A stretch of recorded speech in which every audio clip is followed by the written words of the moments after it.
অন্যরকমভাবে মজাদার একটি আলুর কাবাব। আলুর চপও বলা যেতে পারে। এই রমজানে আপনারা সবাই আলুর চপ তৈরি করেছেন, তবে এভাবে একবার আলুর চপ তৈরি করে দেখবেন। এটা হবে ভেতর থেকে চিজি এবং উপর থেকে মুচমুচে, খেতে বেশ মজাদার। তো চলুন, প্রথমে আমি এখানে নিয়ে নিয়েছি কিছুটা আলু। আমি এখানে প্রায় 2টো আলু ব্যবহার করেছি। আলুগুলো একটু বড় ছিল, মাঝখান থেকে কেটে আমি এগুলোকে সেদ্ধ করে নিয়েছি। এখন আলুগুলোকে একটা গ্রেটারের সাহায্যে গ্রেট করে নেব। আপনারা চাইলে হাত দিয়েও ম্যাশ করে নিতে পারেন, তবে এরকমভাবে গ্রেটার দিয়ে করে নিলে আলুর ভেতরে কোনো রকম গোটা ভাব থাকে না। আপনারা চাইলে হাত দিয়েও ভালো করে ম্যাশ করে নিতে পারেন, তবে এরকম করে নেবেন, দেখবেন ভেতরে কোনো রকমই গোটা ভাব থাকবে না। তো একটা একটা করে আলু নিয়ে সবগুলো আলুকে গ্রেট করে নিতে হবে। তো আমি এখানে এই কাবাবটা তৈরি করার জন্য এখানে 2টো ডিমের কুসুম ব্যবহার করেছি। এটা চাইলে আপনারা স্কিপ করতে পারেন, তবে ডিমের কুসুম দিলে এই আলুর চপ বা কাবাবটা খেতে বেশ মজাদার হয়। তো এখন আমি সবগুলো সুন্দর করে গ্রেট করে ভর্তার মতো করে বানিয়ে নিয়েছি।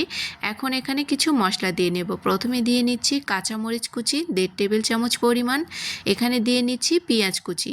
এখানে আমি মিডিয়াম সাইজের 2টো পেঁয়াজ একদম কুচি করে কেটে নিয়েছি। এরপর দিয়ে নিচ্ছি স্বাদমতো লবণ।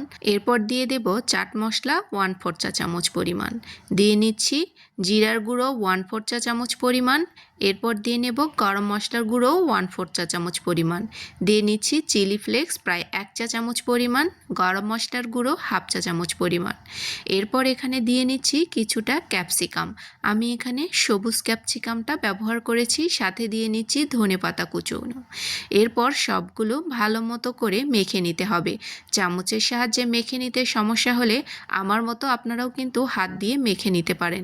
তো ভালো করে হাত দিয়ে একটু চেপে চেপে মেখে নিয়েছি। এরপর আমি একটা বল বানিয়ে নিয়েছি। এর মাঝখানে দিয়ে নেব একটা করে চিজের টুকরো।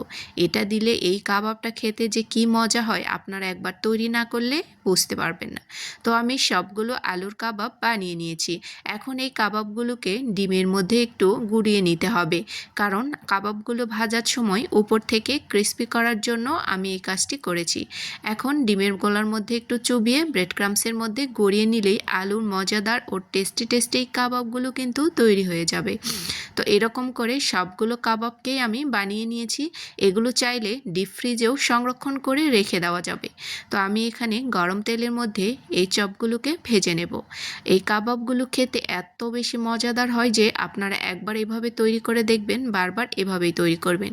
এই ইফতারিতে অনেক সময় আলুর কাবাব বা চপ একই রকমভাবে ট্রাই না করে একটু ভিন্নভাবে তৈরি করে দেখবেন, দেখবেন সবাই অনেক বেশি মজা করে খাচ্ছে। এখন আমি উল্টিয়ে পাল্টিয়ে এই কাবাবগুলোকে সুন্দর করে ভেজে নেব। তো দেখুন কালার চলে এসেছে। এখন একটা কাবাব আমি উঠিয়ে নিচ্ছি। কালারটা দেখেই বুঝতে পারছেন এটা কতটা লোভনীয়। তো এখন আমি সবগুলোকেই উঠিয়ে নিয়েছি। আমার কাছে তো এটা খুবই ভালো লেগেছে। আপনার অবশ্যই বাসায় একবার হলেও ট্রাই করে দেখবেন। একটা ভেঙে দেখাচ্ছি, দেখুন ভেতরটা চিজে ভর্তি আর উপরটা হবে ক্রিস্পি, আর মাঝখানে থাকবে আলু লেয়ার। খেতে বেশ মজাদার। তো আজকের মতো এই পর্যন্তই। রেসিপিটি ভালো লেগে থাকলে অবশ্যই শেয়ার করে দিয়ে যেতে ভুলবেন না, আর লাইক কমেন্টস তো করবেনই। আপনাদের জন্য থাকবে আরও সুন্দর সুন্দর রেসিপি। আল্লাহ হাফেজ, আসসালামু আলাইকুম।